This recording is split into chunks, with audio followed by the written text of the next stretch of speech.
Сардиев Абдуль-Азиз, ученик общеобразовательной средней школы лицей номер 11, 11 Б класса. Стихотворение Константина Михайловича Симонова «Жди меня». Жди меня, и я вернусь. Только очень жди.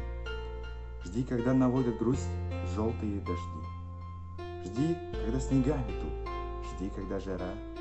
Жди, когда других не ждут, позабыв вчера. Жди, когда из дальних мест писем не придет.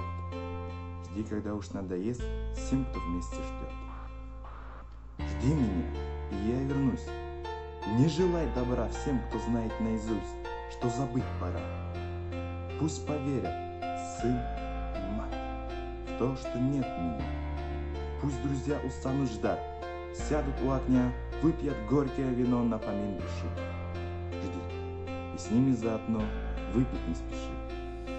Жди меня, и я вернусь всем смертям назло. Кто не ждал меня, тот пусть скажет: повезло. Не понять не ждавшим им, как среди огня ожиданием своим ты спасла меня. Как я выжил, будем знать только мы с тобой. Просто ты умела ждать, как никто другой.